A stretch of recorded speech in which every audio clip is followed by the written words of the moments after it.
사랑과 은혜가 풍성하신 아버지 하나님, 새날을 열어주시고 오늘 하루의 첫 발걸음을 주님의 전으로 인도하여 주심에 감사를 드립니다. 주님을 사모하며 은혜를 갈망하며 나온 심령마다 십자가의 은혜로 풍성하게 채워주시고 오늘 이 한날을 믿음으로 살아낼 수 있는 성령의 권능을 우리에게 더딥혀 주옵소서. 주님, 이 시간 주님의 말씀 듣기 원합니다. 기록된 말씀을 통하여, 또한 선포되는 말씀을 통하여 나를 향하신, 그리고 우리 가정을 향하신, 우리의 신앙 공동체를 향하신 하나님의 뜻과 계획을 깨달아 알게 하시고 그 말씀대로 순종케 하여 주옵소서. 죽으시고 부활하신 우리 구주 예수 그리스도의 이름으로 기도드리옵나이다. 아멘. 하나님 말씀 신약 요한복음 20장 19절부터 31절까지 말씀입니다. 요한복음 20장 19절부터 31절까지 말씀 합독하시겠습니다. 이날 곧 안식 후 첫날 저녁 때에 제자들이 유대인들을 두려워하여 모인 곳에 문들을 닫았더니 예수께서 오사 가운데 서서 이르시되 너희에게 평강이 있을지어다. 이 말씀을 하시고 손과 옆구리를 보이시니 제자들이 주를 보고 기뻐하더라. 예수께서 또 이르시되 너희에게 평강이 있을지어다. 아버지께서 나를 보내신 것 같이 나도 너희를 보내노라. 이 말씀을 하시고 그들을 향하사 숨을 내쉬며 이르시되 성령을 받으라. 너희가 누구의 죄든지 사하면 사하여질 것이요 누구의 죄든지 그대로 두면 그대로 있으리라 하시니라. 12제자 중에 하나로서 디두모라 불리는 도마는 예수께서 오셨을 때에 함께 있지 아니한지라. 다른 제자들이 그에게 이르되 우리가 주를 보았노라 하니 도마가 이르되 내가 그의 손에 못자국을 보며 내 손가락을 그 못자국에 넣으며 내 손을 그 옆구리에 넣어보지 않고는 믿지 아니하겠노라 하니라. 여드레를 지나서 제자들이 다시 집안에 있을 때에 도마도 함께 있고 문들이 닫혔는데 예수께서 오사 가운데 서서 이르시되 너희에게 평강이 있을지어다 하시고 도마에게 이르시되 내 손가락을 이리 내밀어 내 손을 보고 너의 손을 내밀어 내 옆구리에 넣어보라. 그리하여 믿음 없는 자가 되지 말고 믿는 자가 되라. 도마가 대답하여 이르되 나의 주님이시요 나의 하나님이시니이다. 예수께서 이르시되 너는 나를 본고로 믿느냐? 보지 못하고 믿는 자들은 복되도다 하시니라. 예수께서 제자들 앞에서 이 책에 기록되지 아니한 다른 표적도 많이 행하셨으나 오직 이것을 기록하면 너희로 예수께서 하나님의 아들 그리스도이심을 믿게 하려 함이요 또 너희로 믿고 그 이름을 힘입어 생명을 얻게 하려 함이니라. 아멘. 할렐루야. 부활의 주님을 찬양합니다. 새로운 한 주의 시작, 또 새로운 한 날 우리 주님 부활의 능력이 사랑하는 성도님들과 함께 하시길 주의 이름으로 축원드립니다. 부활의 첫 번째 목격자가 된 막달라 마리아가 제자들에게 달려가서 주님의 부활을 전했습니다. 내가 주님을 보았습니다. 주님이 살아나셨습니다. 그리고 주님께서 막달라 마리아에게 전하라 하신 이야기들을 제자들에게 전했을 거예요. 부활하신 주님께서 다시 아버지 하나님께로 올라가실 것, 그리고 다른 복음서에 보니까 제자들을 향하여 먼저 갈릴리에 가 있어라. 거기서 내가 너희를 만날 것이다. 이 이야기들을 쭉 다 전했을 것입니다. 그러나 이 막달라 마리아의 말을 전해 들은 제자들의 반응은 어땠을까요? 오늘 요한복음에서 명확하게 드러나고 있지는 않지만 평행본문 누가복음을 보니까요 24장 11절에 제자들의 반응이 이렇게 기록되어 있습니다. 사도들은 그들의 말이, 막달라 마리아의 그 증언이 허탄한 듯이 들려 믿지 아니하니, 정신 나간 소리 하고 있다라고 생각했다라는 것이죠. 쉽게 너 그렇게 주님 못 잊어 하더니 헛거본 거라고, 어떻게 살아나시냐고, 누가 시신을 도둑질에 갔든지 어떤 다른 일들이 있는 것이지 지금 말도 안 되는 소리 하지 말라고. 이것이 제자들의 반응이었다라는 거예요. 그리고 그렇게 당연히 감격과 기쁨의 부활을 맞이해야 될 그날에 그 주님의 말씀, 막달라 마리아에게 증언하라고 하신 그 말씀을 믿지 못한 제자들의 모습, 결국 어떻게 되었습니까? 오늘 본문의 시작이 제자들의 모습을 보여주고 있습니다. 19절 이날 곧 안식 후 첫날 주님이 부활하신 날, 막달라 마리아가 분명히 이들에게로 와서 주님 부활하셨어요, 주님이 이렇게 말씀하셨어요 라고 증언했던 그날입니다. 그날 저녁 때에 제자들의 모습은 어땠을까요? 제자들이 유대인들을 두려워하여 모인 곳에 문들을 닫았더니라고 되어 있죠. 부활의 소식을 믿지 않은 제자들은 여전히 두려움에 사로잡혀 있었습니다. 유대 종교 지도자들이 예수님도 그렇게 했는데 아마 예수님의 추종자였던 우리도 분명히 찾아내서 그렇게 십자가에 매달아 죽이든지 어쨌든 해를 입히지 않을까 두려워하여서, 정확히 어디에 모였는지는 기록되어 있지 않지만 함께 이렇게 모여서 숨어 있었다라는 것이죠. 두려움에 사로잡혀서 문을 굳게 닫았다. 마음의 문까지도 아마 그들은 다 굳게 닫아 버렸던 것 같습니다. 그런데 그들을 향하여, 그들에게 주님이 친히 먼저 찾아오시죠. 19절 후반부에 보니까 예수께서 오사 가운데 서서 이르시되 너희에게 평강이 있을지어다. 먼저 우리가 알 수 있는 것은 부활의 몸, 신령한 몸은 지금 우리가 입고 있는 몸과는 분명히 다르구나. 문이 닫혔다라는 표현을 요한복음의 저자가 분명히 기록했었죠. 두려워하여 모인 곳의 문들을 닫았더니, 문들을 닫았다는 것은 출입구가 없었다라는 걸 의미해요. 완전히 봉쇄하였다라는 걸 의미하는데 주님이 가운데 막 벽을 뚫고 오신 거죠. 그래서 영은 아니신데 분명히 부활하신 육을 가지고 계신데 이 신령한 몸은 지금의 몸과는 분명히 다르다라는 것을 우리가 알 수 있을 것 같습니다. 그런데 더 중요한 것은, 그런 사실보다 중요한 것은 언제나 은혜가 먼저라는 것이죠. 여러분, 예수님께서 제자들에게 정말 수없이 말씀하셨고, 그리고 실제로 부활하셔서 이제 막달라 마리아와 여인들의 입술을 통하여 또 증언하셨음에도 불구하고 여전히 믿음 없는 이들을 바라보시면서 책망하시거나 또는 내가 너희를 도대체 언제까지 참아줘야 되냐, 이런 식으로 반응하시지 않죠. 그저 그들을 먼저 찾아오셔서 야, 갈릴리로 가 있으라니까 왜 여기 숨어 있냐가 아니라 너희에게 평강이 있을지어다. 물론 유대인들이 흔히 하던 인사죠, 샬롬. 그런데 이 주님이 주시는 평강은 다르죠. 그 의미가 다르죠. 얘들아, 두려워하지 말라는 거죠. 얘들아, 두려워하지 마. 내가 너희와 함께 있다. 나의 평안을, 내가 전에 약속했던 그 평강을 너희에게 지금 주겠다. 언제나 은혜가 먼저입니다. 우리의 신앙이 우리의 의지와 결단으로 시작된 것 같지만 우리가 다 기억할 수는 없지만 때로는 사람을 통해서, 환경을 통해서, 말씀을 통해서, 여러 가지 사건들을 통하여서 주님이 먼저 우리에게 찾아와 주신 줄로 믿습니다. 그 반응으로 우리가 신앙생활을 하고 있는 것이죠. 그래서 자랑할 것도 없고 교만할 것도 없습니다. 은혜가 먼저라는 거예요. 오늘 제자들에게도 정말로 속된 말로 찌질해 보이는 이 제자들에게 주님이 먼저 찾아오셨다는 것이죠. 그리고 평강을 선포하십니다. 아마도 제자들은 이 상황이 처음부터 받아들여지진 않았을 것 같아요. 무리를 걸어오시는 예수님을 보고도 유령이라고 생각했던 제자들이 지금 이 상황을 그냥 즉각적으로 이해할 수는 없었을 겁니다. 유령이라고 생각했을 거예요. 헛것을 본다라고 생각했을 거예요. 주님께서는 그것까지도 다 아셨던 것 같습니다. 20절에 보니까 이 말씀을 하신 다음에 여전히 믿지 못하고 있는 그들에게 당신의 손과 옆구리를 보이십니다. 나 유령 아니야. 나 정말로 부활한 너의 주야. 누가복음을 보면 구운 생선 한 토막을 드셨다라는 말씀도 나와요. 예수님께서 굳이 그 자리에서 식사하기를 원하셔서 그렇게 하신 것이 아니라 정말로 주님이 살아나셨음을 제자들에게 보여주신 것이죠. 그제서야 제자들이 주를 보고 어떻게 했다라고 합니까? 20절 후반부에 보니까 기뻐하더라. 여러분, 이 기쁨을 상상하실 수 있겠습니까? 내가 어떤 세상의 것들을 얻었을 때에 누릴 수 있는, 느낄 수 있는 그 기쁨과는 차원이 다른 기쁨인 줄로 믿습니다.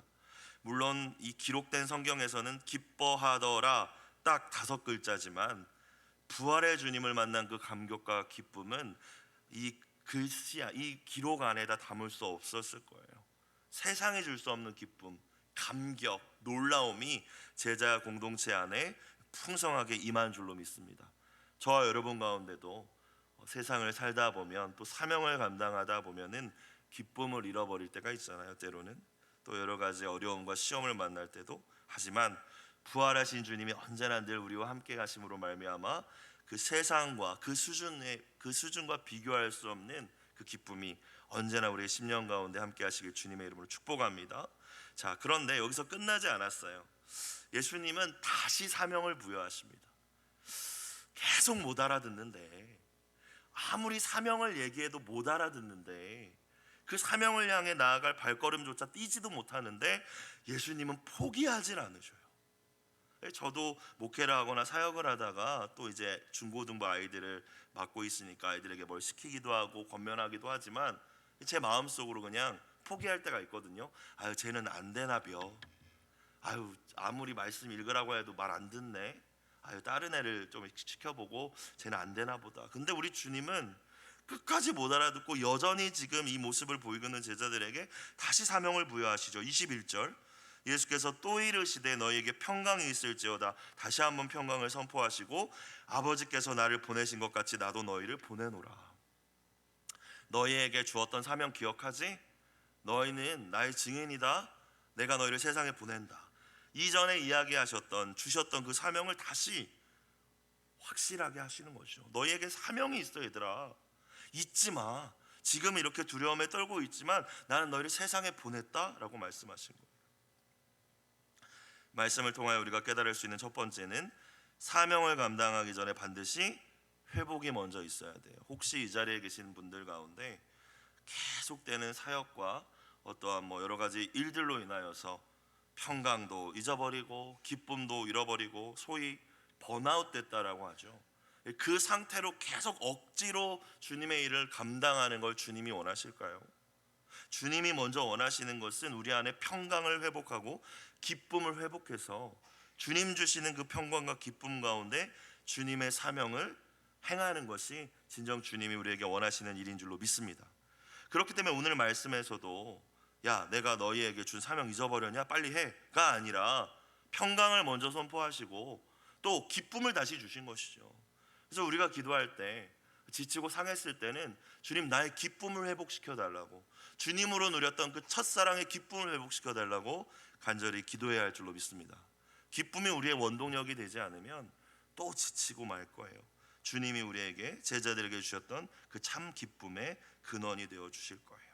자, 그리고 한 가지 더 우리가 또 발견할 수 있는 것은 주님이 평강을 2번 선포하셨는데 이것은 조금 다른 성격을 가지고 있다는 것입니다. 첫 번째, 두려움에 떨고 있던 제자들에게는 정말로 그 자체 평안을 선포하신 거예요. 두려움을 쫓아내어 주신 것입니다. 두려워하지 마. 내가 너희와 함께 있잖아. 위로의 성격이 있었다면, 두 번째 21절에 지금 주님이 선포하고 계신 평강은 이제 그 사명을 감당할 때에 얼마나 많은 갈등과 시험과 영적 싸움이 있겠습니까? 그 가운데서도 우리는 주님의 평강이 필요하다는 것을 보여준 거예요. 날마다 그래서 주님이 부어주시는 평강이 없다면 우리가 주님이 우리를 세상에 보내셔서 우리가 감당해야 될 그 사명을 감당할 수 없다는 것입니다. 하루하루를 주님의 증인으로 살아내는 삶조차도 불가능하다는 거예요. 그래서 이 아침 우리는 주님의 평강을 구하며, 주님 오늘도 주님만으로 인하여 내가 기뻐하며 생동하며 움직이며 일할 수 있게 해달라고 먼저 간구해야 할 줄로 믿습니다. 그리고 가장 중요한 것, 사명을 감당하기 위해서는 성령 충만함을 받아야 되죠. 22절 볼까요? 이 말씀을 하시고 그들을 향하사 숨을 내쉬며 이르시되 성령을 받으라. 주님께서는 이렇게 그냥 성령을 받아라 하지 않으시고 후 하시면서 말씀하신 거죠. 바람을 쑥 제자들을 향하여서 내뿜으시면서 성령을 받으라. 굳이 이렇게 하신 이유가 있겠죠. 그렇죠? 이 장면은 마치 창세기 2장에서 하나님께서 인간을 창조하셨을 때 흙으로 빚은 아담의 코에 생기를 불어넣는 장면을 연상시킵니다. 또한 에스겔 환상, 마른 뼈에 생기가 불어와 살아나는 장면도 우리가 떠올릴 수 있을 거예요. 바람같이 임할 성령님의 그 강림에 대한 예표입니다. 사실 실제로 지금 주님이 성령을 불어넣어 주신 건 아니었어요. 만약 그랬다면 바로 한 장 넘겨서 21장에 제자들이 그 사명 버려두고 다시 고기 잡으러 가는 일은 없었겠죠. 주님이 근데 이 말씀을 주신 이유는 반드시 바람처럼 임하실 성령의 생기가 너희 가운데 들어가야 내가 너희에게 준 이 사명 감당할 수 있을 거라는 과거에 그 주셨던 말씀을 제자들로 하여금 다시 깨닫게 하시는 장면이라고 생각을 합니다. 두려움과 인간적인 연약함으로 가득 찬 우리가 진짜 살아나서 증인의 사명을 감당하기 위해서는 반드시 성령님의 그 숨결이 우리의 심령에 채워져야 할 줄로 믿습니다. 일회적인 것이 아니에요. 그래서 오순절 성령의 강림 사건이 있고 나서 초대교회 가운데 그러면 성령 충만 안 받았냐? 그게 아니라 말씀을 보면 시시때때로 교회가 어려움을 당했을 때마다 사도들이 감옥에 갇히거나 또는 어떤 일이 있을 때마다 그들이 모여 기도하고 성령 충만이 다시 임했다라는 장면이 사도행전에 기록되어 있습니다. 이례적인 것이 아니라 날마다 매일매일 주님이 불어넣어 주시는 그 생명의 숨결, 성령의 충만함이 저와 여러분 가운데 심령에 가득 찰 때 그 한날 한날을 증인의 사명을 감당하는 귀한 삶으로 살아내게 될 줄로 믿습니다. 그래서 우리가 이미 다 잘 알고 있지 않습니까? 이 제자들이 언제 진짜 변화되나요? 오순절 성령 강림 이후에야, 그제서야 진짜 죽음도 두려워하지 않는, 세상의 권위나 어떤 것도 두려워하지 않는 주님의 증인이 된 줄로 믿습니다. 23절 너희가 누구의 죄든지 사하면 사하여질 것이요 누구의 죄든지 그대로 두면 그대로 있으리라 하시니라. 해석이 조금 난해한 구절입니다. 그렇다면 사도들에게 죄사함의 권세를 주셨다라는 것인가? 그렇지 않아요. 카톨릭에서는 이 말씀을 또 잘못 해석해서 사제들이 직접 고해성사를 받고 죄를 용서해 주기도 하죠. 죄를 용서하실 수 있는 권세는 오직 우리 주님께만 있는 줄로 믿습니다. 그럼 이 말씀 무슨 뜻일까요? 흐름을 맥락을 조금 파악해야 하는데, 지금 주님이 제자들에게 사명을 주시잖아요. 복음 전파에 그 증인의 사명을 주시면서 이 말씀을 하시기 때문에 제자들의 그 사명을 감당했을 때 결과에 대한 말씀입니다. 무슨 말이냐면, 이 복음 전파의 사명이 얘들아 얼마나 귀한 거냐면, 너희가 진짜 복음을 전해서 너희가 진짜 증인이 되어서 그들이 나를 몰랐던, 예수님을 몰랐던 그들이 주님을 영접하고 회개했을 때 그 죄가 사여질 것인데, 그리고 후반부 만약 너희가 이 사명을 온전히 감당하지 못해서 뭐 여러 가지 이유가 있겠죠. 나태하든지 게으르든지 길을 잃었든지 이 사명을 감당하지 못해서 그 사명을 제대로 감당하지 못하면 그들의 죄가, 그들이 예수님을 모르니까 그 죄가 그대로 두면 그대로 있을 거야. 죄가 그대로 있다면 그들의 길은 뭘까요? 멸망이죠. 이 말씀을 하신 거예요. 그들에게 주신 사명이 얼마나 무거운 사명이고 중요한 사명인지, 그들뿐만이 아니라 사도들뿐만이 아니라 저와 여러분에게 주신 복음 전파 전도의 귀한 사명이 얼마나 중요한 사명인지를 말씀해 주시는 말씀인 줄로 믿습니다. 우리가 복음을 전하지 않으면 그들의 죄가 그대로 있을 것이라는 거예요.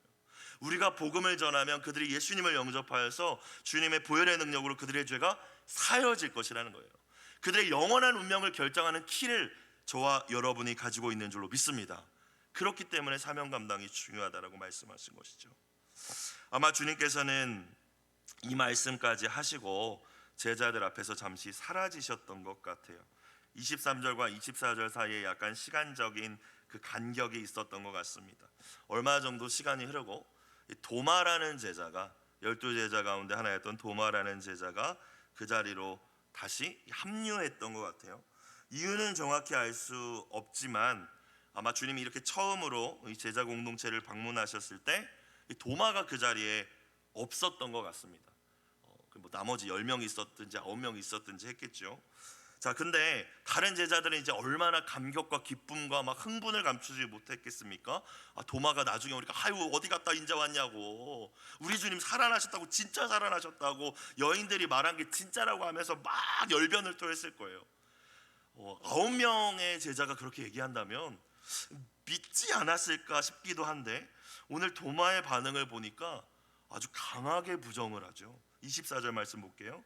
12제자 중에 하나로서 디두모라 불리는 도마는 예수께서 오셨을 때 함께 있지 아니한지라. 다른 제자들이 그에게 이르되 우리가 주를 보았노라 하니 도마가 이르되 내가 그의 손에 못자국을 보며 내 손가락을 그 못자국에 넣으며 내 손을 그 옆구리에 넣어보지 않고는 믿지 아니하겠노라 하니라. 의심을 넘어서 완강하게 거부합니다. 너희 다 미친 거야, 헛거본 거야, 직접 내가 만져봐야 나 믿을 거야 진짜. 물론 십자가 죽음이라는 그 사건이 그에게 정말 큰 절망으로 다가왔겠죠. 그리고 크게 낙심해 있었을 거예요. 그래서 우리가 낙심에서 벗어나지 못하면 어떤 말씀을 들어도 믿지 못합니다. 그 설교 메시지가 잘못된 게 아니라 낙심에 빠져 있는 나의 심령이 문제인 거예요. 어떤 기쁨의 메시지 복음이 우리 귀에 들릴지라도 완강하게 부정하죠. 오늘 이 도마의 모습은 사실 저와 여러분의 모습일 수 있습니다. 굳이 디두모라 불리는 도마라고 오늘 기록하고 있죠, 요한이. 디두모라는 것은 그의 별명이었던 것 같은데 쌍둥이라는 뜻이에요. 정말 도마가 쌍둥이였는지는 알 수 없지만 이 쌍둥이라는 뜻과 함께 이중적인이라는 뜻을 가지고 있습니다. 굳이 이 표현을 썼다는 거죠. 어떤 게 이중적일까요? 여러분 요한복음 11장 앞서서 말씀을 살펴보면 이 도마가 어떤 제자였냐면 베드로만큼 주님을 향한 열정이 있었던 제자였거든요. 우리도 주님과 함께 죽으러 가자 이렇게 말할 만한 제자였어요. 여러분 근데 오늘 말씀을 보니까 모든 제자들도 부활하신 주님을 만났다고 하는데 물론 그 자리에도 없었을 뿐더러 제자들의 증언도 믿지 않습니다. 너무 이중적이에요. 같은 사람이 어떻게 이럴 수 있나? 그런데 가만히 들여다보니까 제 모습 같은 거예요. 주님이 뭔가 도와주시고 은혜 주시고 함께 하시는 것 같을 때는 기분 좋아서 정말 언제나 주님과 동행할 것처럼 그렇게 하다가 주님을 위해서 생명도 바치겠다고 결단하고 고백하다가도 조금 삶에 어려움이 있고 내 마음대로 안 되고 낙심이 되는 순간이 왔을 때 믿지 못하겠다고 주님 사랑 의심하고 내가 이런 일이 있어야 믿겠다고 이 모습이 이 이중적인 이 디두모의 모습이 저와 여러분의 모습은 아닌지 도마의 모습을 통하여 깨달을 수 있는 이 아침 되길 주의 이름으로 축복합니다. 자, 그래서 먼저 생각해 볼 부분은 언제나 믿음의 공동체에서 떨어지지 않고 함께하는 것이 중요하다는 것이죠. 특별히 은혜의 자리. 왜 도마가 그 자리에 없었는지는 모르겠어요. 그러나 부활하신 주님이 그 자리에 오셨을 때 함께 있지 않았어요. 일단은 그게 문제였죠. 그 자리에 함께 있었으면 함께 기뻐하고 함께 감격을 누릴 수 있었을 것입니다. 그런데 도마는 혼자서 8일 동안 그 기쁨을 누리지 못했어요. 오늘 말씀을 보니까 주님 8일 있다가 다시 나타나시잖아요. 그럼 제자들은 다 설레고 이제 막 기쁘고 주님 언제 다시 나타나실까 이러고 있는데 도마는 그 기쁨이 없었던 거예요. 여러분 은혜의 자리에 우리가 멀어지기 시작하면 하나님께서 신앙 공동체를 통하여 부어주시는 그 기쁨을 누릴 수가 없다라는 것입니다. 믿음은 계속해서 의심으로 변할 것이고 평강은 두려움으로 채워져 가게 될 것이에요. 우리의 예배가 소홀해지고 신앙 공동체와 함께하는 그 자리에서 조금씩 멀어지기 시작할 때 도마와 같은 이런 모습이 우리 가운데 나타날 수도 있다. 그래서 히브리서 저자는 이야기하죠. 모이기를 피하는 어떤 사람들의 습관과 같이 하지 말고 오직 권하여 그날이 가까움을 볼수록 더욱 그리하자. 우리에게 하나님께서 은혜의 통로로 주신 수많은 모임들이 있잖아요. 목장도 있고 예배의 모임도 있고 여러분 사모하는 마음으로 그 자리를 떠나지 않을 수 있는, 내가 떠났는데 그 시간에 하나님께서 부활의 은혜를 부어주시면 내가 손해잖아요. 언제나 사모함으로 모이게 힘쓰는 여러분이 되시길 주의 이름으로 축원합니다. 자, 주님께서는 이 믿지 못하는 도마를 책망하지 않으시죠. 오늘 말씀을 보니까 믿음을 갖도록 도와주고 계십니다. 오늘 그 후반부를 보니까 다른 제자가 아니라 이 도마 한 사람 때문에, 이 도마 한 사람의 믿음을 위해서 다시 그 자리에 현현하시는 것처럼까지 보여요. 정말 주님한테는 한 사람 한 사람이 귀하구나. 9명한테 얘기해 놨으니 8명한테 9명 맞죠? 9명한테 얘기해 놨으니까 알아서 하겠지가 아니라 아직 도마는 믿음이 없구나. 아직 도마는 연약한 가운데 있구나. 다시 찾아가 주신다라는 거예요. 주님의 사랑을 느낄 수 있죠. 26절 27절 여드레를 지나서 제자들이 다시 집안에 있을 때 도마도 함께 있고 문들이 닫혔는데 예수께서 오사 가운데 서서 이르시되 너희에게 평강이 있을지어다. 다시 평강을 선포하십니다. 다시 벽을 뚫고 오셨어요. 27절 도마에게 이르시되 너의 손가락을 이리 내밀어 내 손을 보고 너의 손을 내밀어 내 옆구리에 넣어보라. 그리하여 믿음 없는 자가 되지 말고 믿는 자가 되라. 도마가 이 말을 했을 때 주님 그 자리에 안 계셨는데 도마가 했던 말을 주님이 다 알고 계시네요. 여러분 주님은 우리가 내뱉는 마음에 품은 생각들까지도 다 알고 계시죠. 우리의 불신의 말을 다 알고 계신다는 거예요. 그러나 그에게 은혜를 주시죠. 25절 후반부에 손에 못자국을 보여주시고 또 넣어보라고 말씀하십니다. 믿음 없는 자가 되지 말고 믿는 자가 되라 말씀하세요. 명령형이긴 하지만 책망이라기보다는 주님의 사랑에 기초한 간곡함이 묻어나는 표현입니다. 주님이 우리에게 무엇보다 믿음의 사람이 되기를 원하시는구나라는 주님의 마음을 깨달을 수 있죠. 주님의 말씀과 주님의 사랑을 의심하지 않는 그 믿음이 저와 여러분 가운데 있으십니까? 오늘 도마에게 주신 이 말씀, 믿음 없는 자가 되지 말고 믿는 자가 됐으면 좋겠어. 너 힘든 거 알고, 너 낙심되는 거 알고, 너 막 뭔가 이렇게 보여지지 않으면 믿지 못겠다고 하는 너의 그 마음도 내가 다 이해하는데, 그래도 믿음 없는 자가 되지 말고 믿음 가진 자가 됐으면 좋겠어. 이 주님의 음성을 듣는 이 시간이 되시기를 주님의 이름으로 축복합니다. 이제서야 28절의 도마가 이제 정말 위대한 신앙의 고백을 하죠. 나의 주님이시요 나의 하나님이십니다. 도마가 스스로 이 고백을 할 때까지 우리 주님이 포기하지 않으십니다. 처음 찾아오셨을 때 그 자리에 없었지만, 그리고 끝까지 불신했지만, 아니 완강하게 부정하면서 엄청 부정적이었지만, 우리 같았으면 아유 그럼 너는 믿지 마 라고 할 만한 그런 사람임에도 불구하고 주님은 다시 찾아오셔서 그를 회복시키시고 그의 입을 통하여서 위대한 신앙 고백을 하게 하십니다. 29절 볼게요. 너는 나를 본고로 믿느냐? 보지 못하고 믿는 자들은 복되도다 하시니라. 도마뿐만이 아니라 모든 제자들이 주님을 보고서야 믿었죠. 그렇죠? 그래서 이들을 향한 책망이라기보다는 저는 저와 여러분을 향한 주님의 축복의 말씀으로 받아들였습니다.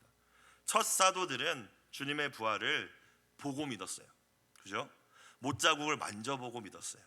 그러나 저와 여러분은 그들이 증거한 증언의 말씀을 통하여 주님의 부활을 믿는 자들인 줄로 믿습니다. 그래서 저와 여러분이 주님은 더 복되다 하시는 거예요. 저와 여러분이 직접 부활의 주님을 육으로 대면한 적은 없지 않습니까? 하지만 저와 여러분은 믿죠. 신실하신 주님의 말씀이기에 그 말씀을 붙잡는 것이 진짜 믿음이라고 주님은 말씀하십니다. 이 사건을 이제 마지막으로 요한복음의 저자는 이제 요한복음을 마무리합니다. 내일 21장이 있지만 그것은 나중에 첨가되어서 붙여졌다라고 학자들이 이야기를 해요.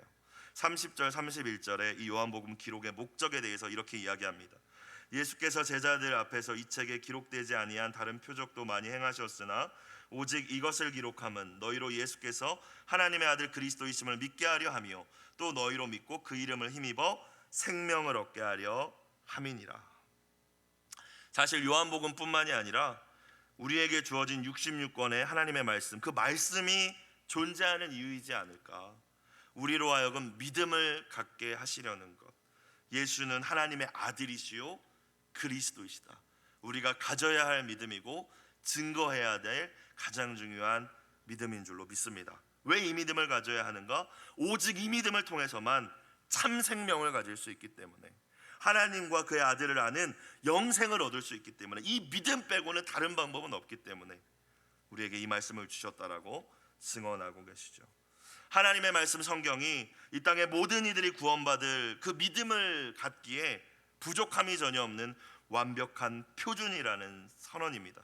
그래서 우리의 믿음이 흔들릴 때마다, 삶이 메마를 때마다 우리가 돌아가야 되는 것은 어디 뭐 금가루 뿌려준다고 하는 이상한 집회 따라다니는 것이 아니라, 그럴 거라면 표적을 더 적어놨겠죠. 그렇죠? 이 표적도 있고 저 표적도 있고. 근데 굳이 30절에 다른 표적도 많지만 이 말씀으로 충분하다라고 말씀하시잖아요. 우리가 다시 붙들어야 될 것은 주님의 말씀인 줄로 믿습니다. 우리의 사랑하는 성원 공동체가 언제나 하나님의 말씀을 바로 이해하고 전하고 가르치는 공동체가 되어서 믿지 않는 수많은 이들의 영혼을 생명의 길로 인도할 수 있기를 주님의 이름으로 축원합니다. 오늘 말씀에 등장하시는 이 부활하신 주님, 두려움에 가득 찬 제자들에게 평강을 주시고 의심하고 있는 제자를 끝까지 포기하지 않으시고 믿음을 주십니다. 그들의 연약함을 비난하거나 책망하지 않으시죠. 제 자신을 참 많이 돌아봤어요. 그 주님의 사랑을 우리가 받았다면 우리도 이제 우리에게 맡겨진 영혼들을 향하여서 이 사랑으로 손을 내밀고 복음을 증거해야 할 줄로 믿습니다. 주님께서 동일한 사랑으로 우리를 이끌어 주지 않았다면 저와 여러분도 이 자리에 있을 수 없었을 거예요.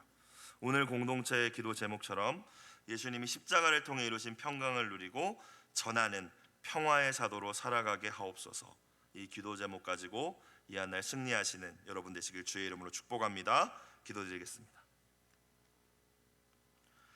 사랑의 주님, 이 시간 기도하는 저희의 심령에 찾아와 주셔서 우리 안에 모든 두려움들을 물리쳐 주시고 세상은 줄 수 없는 주님의 평강으로 채워 주옵소서. 상황과 환경에 따라 계속 흔들리는 믿음, 주님의 사랑과 선하심을 계속 의심하는 그런 연약한 믿음이 아니라 이제는 정말 주님의 말씀을 붙잡고 믿는 믿음을 주시고 날마다 우리에게 성령의 충만함을 더하여 주시어 생명의 숨결을 증거하는 증인의 사명을 온전히 감당케 하여 주옵소서. 예수님의 이름으로 기도드리옵나이다. 아멘.